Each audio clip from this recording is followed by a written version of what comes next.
Hello, Peter, it's me. The dog is excited because I start talking.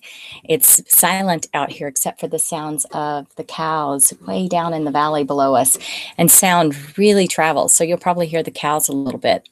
Behind me is Sullivan Ridge, which is a east-west projection of the Bighorn Mountains, and we're on the east-facing face. You also see behind me some beautiful rock formations. It's part of the Rocky Mountains, so we have a lot of rock. But what you also see is the after effects of a forest fire 11 years ago. And so this used to be a heavily forested mountain hillside, and now is very stark and beautiful in most places, and exposes all the beautiful rock. But it's a far, far, far escape from Ava and the islands, which was where I met the inspiration behind Ava, my dear friend, and where I met my husband, Eric, and spent nearly 10 years of my life. So I've really had the best of all worlds, I guess. And what I'm going to be doing now in this video is I'm going to be reading you a sneak peek of Knockout, which is the third book in the Ava trilogy, the final book. It'll be coming out next month. And I'm really excited to finish off this trilogy because it really does a wonderful character arc of Ava for us. I was going to be showing you a video that I'm doing in an hour, not a video, but an interview, a video interview I'm doing in an hour. But unlike me, they don't do it live. They edit it. And because of that, you get nothing. So I decided to sneak peek read you this instead.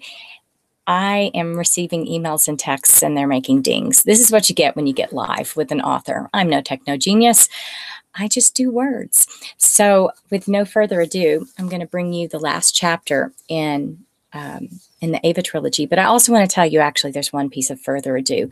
For those of you that are Katie fans, Katie appears more prominently in the Ava books than she does in the Emily or the Michelle books, because a lot of the action takes place down in St. Marcos, where she's living with Nick and their 3 kids. And this is the book, Knockout, that she appears in the most. So let's do it. Chapter 1. Let's see how I'm going to do this and not get blinded by the sun. Life's my oyster, and I must find a pearl today for true. I stand at the top of a cliff overlooking the north shore of my island home, St. Marcos. The sunrise is already toasting my face. The stiff breeze cools my skin and ruffles my hair, and the loamy scents of the rainforest tickle my nose. Yellow butterflies circle me like a fluttering halo. I'm hiking to Horseshoe Bay with my best friend, Katie Kovacs. As she picks her way down the steep, rocky trail ahead of me, I have a bird's eye view of her floppy hat and long scarlet hair. Horseshoe Bay is one of her favorite places in the world, and this is a prime Just Us Girls opportunity to discuss my dream that she'll record my next album with me and that we'll go out on tour together. I float a lyric out on the wind, one from Done Gone, a song Katie helped write. I was there, but now I'm not. Katie turns back to me and sings the next line in her high, twangy voice. Done gone, done gone. I'm the one who won't be caught. My hands get into the action, my long nails carving a hole in the sky as I automatically perform the number. Done gone, done gone. We harmonize on the chorus. I'm done gone, done gone. Done gone, done gone. Baby, I'm good. And done gone, done gone. The air between us vibrates as our voices weave together. They create something bigger and better than either alone, and something I've never found with another singer. My heart soars. I continue with the next line, throwing some hip into it. Now is here and here is now. I wait for her. Done gone, but it doesn't come. I stop. What's up? By the way, I'm sorry about the natural lighting, which is creating these shadows and this light on me, but there's a price to pay for outdoor beauty, and we're going to pay it together because it's so pretty out today. So, resuming. She doesn't answer right away. In her silence, I pout for a quick selfie, mostly of my lips, that I text to my boyfriend Colin in New Mexico before I lose signal. Kiss these. I haven't seen him since our trip to Canada with my parents a month ago. One we took after my breast scan came back clear in the wake of my cancer treatments last summer. I'm missing him something fierce. I slide the phone down my top and look up in time to see a surveyor flag with a small sign for the Horseshoe Bay Resort and Casino Project beside it. When Katie finally speaks, the wind whips her words back to me as if she's in my ear. It's these developers. I wish they were done gone. They want to ruin the best place in the world. What gives them the right? She stops, faces me, and plants her fists on her hips. I'd rather wear Katie's June Cleaver white eyelet top than talk about this no-win subject. Almost. I smooth my hot pink lycra bathing suit cover-up. I shrug and throw a little island patois at her, hoping it will convey the authority of experience to Katie now. It always this way. People come, try and take advantage of us locals on our island, beat their heads against the wall a few years. They ain't nothing. They give up and move back to the States. I switch back to Yank speak, present company excluded, of course. Katie is a Texas transplant. Growing up here, I was taught to speak the Queen's proper English, but I learned to talk like an island girl in the thick native accent, too.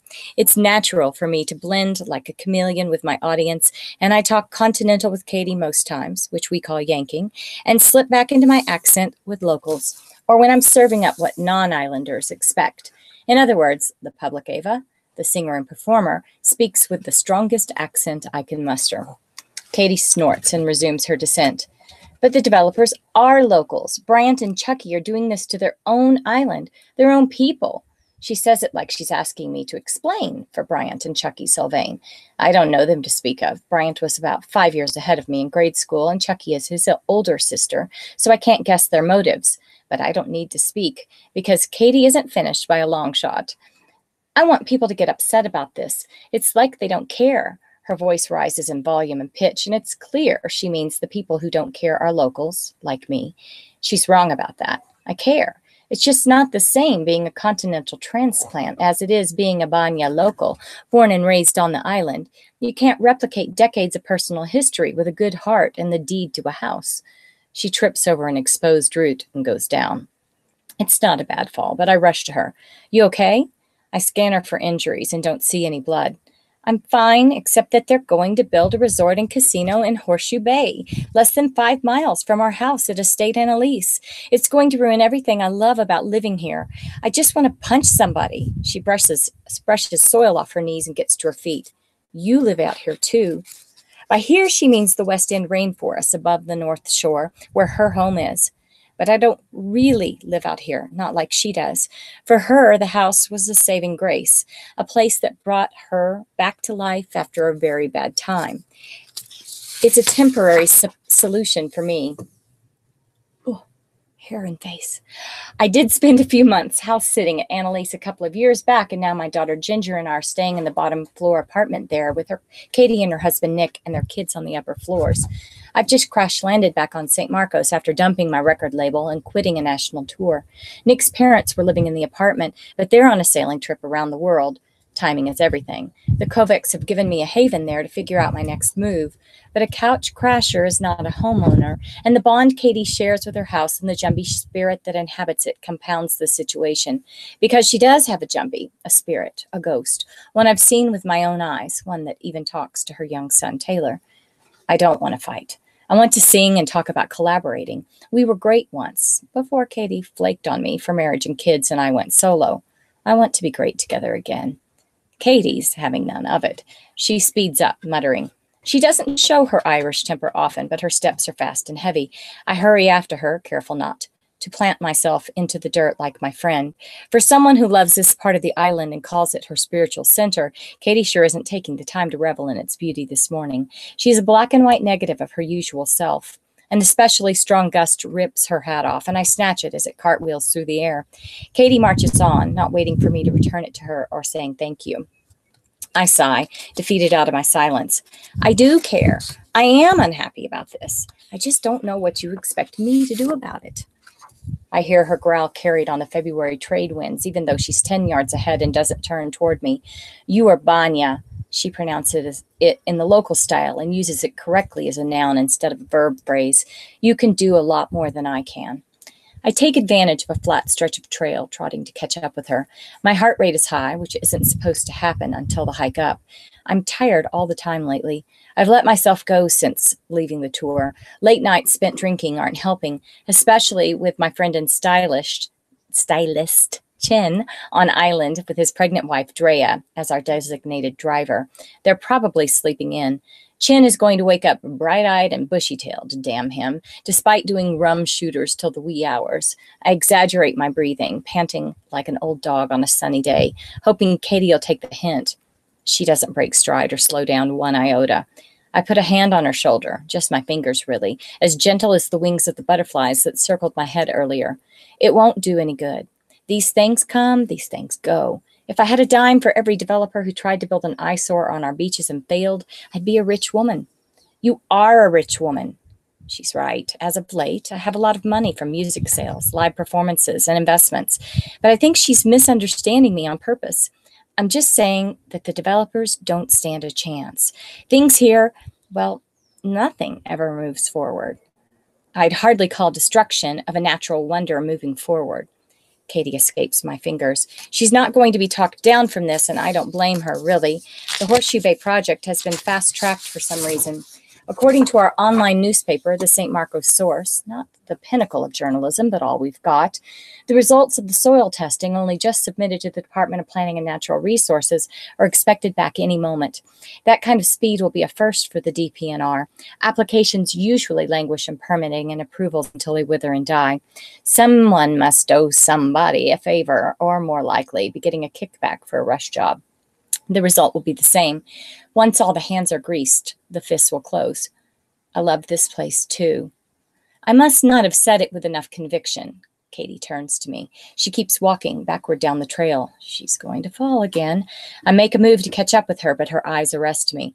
You are a local and a celebrity on this island, but not just on St. Marcos. You're famous, Ava, everywhere. Use your star power. Call attention to this environmental crime.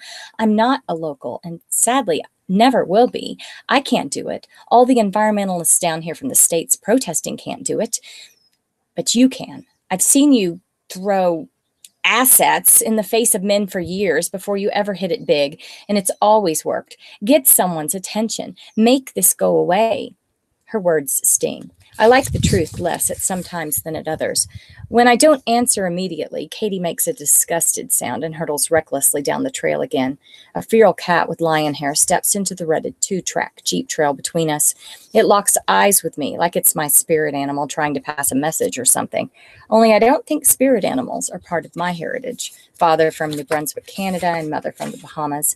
More like a little lion of Judah hereabouts. Symbol of Jah, the Rastafarian sovereign Haile Selassie, and of strength, pride, and self-rule. We stay frozen in place for several long beats. Then it flicks its tail and bounds into the tantan bush. But I promised Colin. Katie throws her hands in the air. What does my brother have to do with any of this? I love your brother, and I promised him I'd tone myself down a little, so to speak.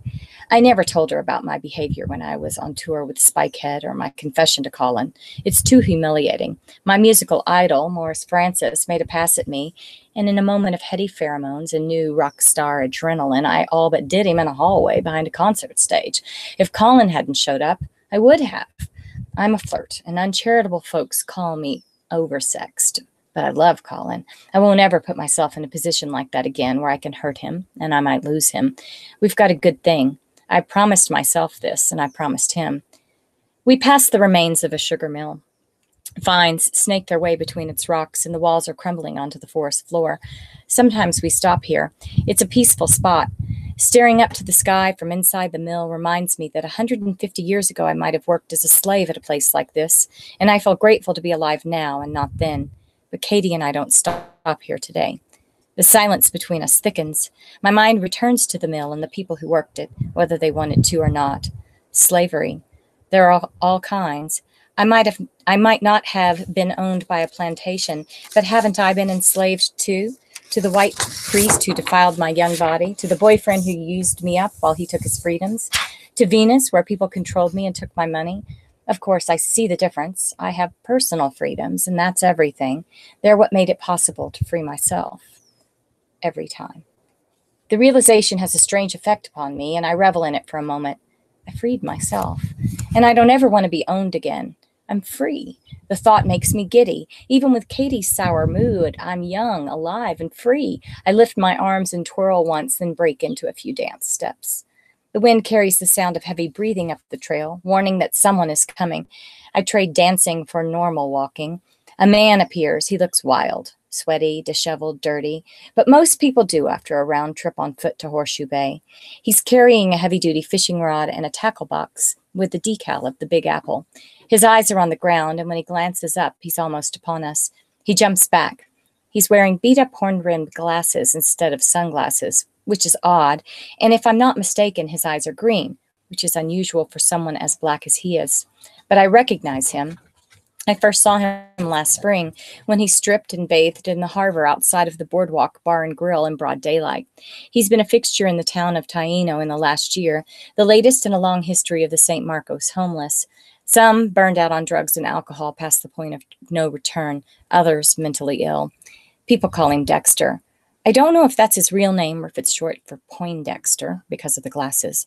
I also don't know where he got the fancy fishing equipment or how he got all the way out here from town. It's a good 10 miles, much of it hilly and densely forested. My Boston Terrier, Petey, as in Team Petey, is barking in the background to be let in the house. Petey, come! He's such a poop. Good morning, I say, holding up a "we come in peace" hand. Hello. His eyes dart between Katie and me. His stench reaches me, and I put a hand over my mouth and nose and pretend to cough. Beautiful day. Katie flashes him a Julia Roberts smile and passes by. I follow my friend, shivering a little when I near Dexter. It reminds me of how I felt as a child when my ultra-Catholic mommy made me step over her voodoo priestess grandmother's grave 3 times to protect me from becoming inhabited by her spirit. I don't think it worked. I grew up more like Urzuli than the Virgin Mary. I like to think of religion as an all-you-can-eat buffet with a wide variety of entrees to choose from.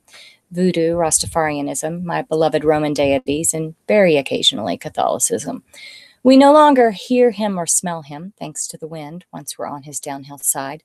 I glance back and he's disappeared. I assume up the trail. Again, I shiver. We make a last turn, and steep and rocky gives way to sloped and green. Thick bush and forest is replaced by waist-high guinea grass on either side of the rutted 2-track Jeep trail we've been following. The road disappears as it makes its final descent to the beach.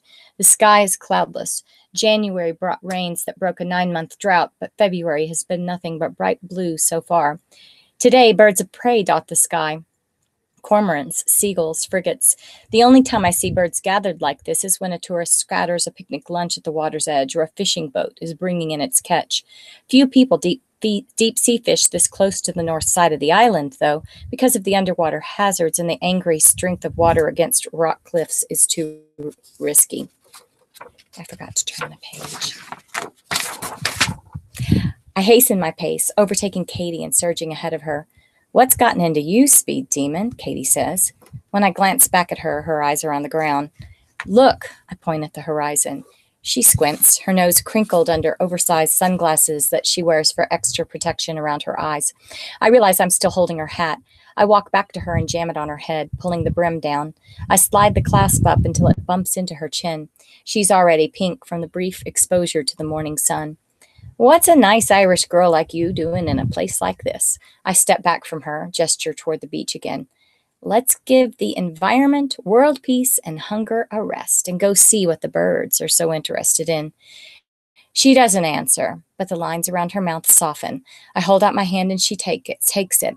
We stop talking and simply let it be.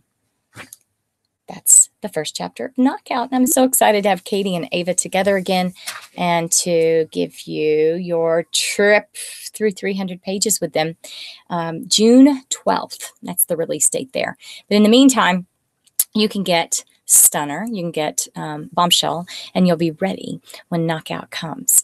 So I, again, apologize for the dog and for the clouds and the sun and what it did with the video, but I hope you enjoyed seeing the green of the foothills and the beautiful rise of the mountains behind me.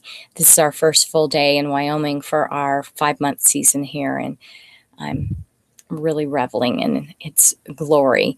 The Virgin Islands, as you just heard, are part of my heart forever and a beautiful place too. It's it's great to be able to enjoy so much of what God has to offer in this beautiful world for us, isn't it?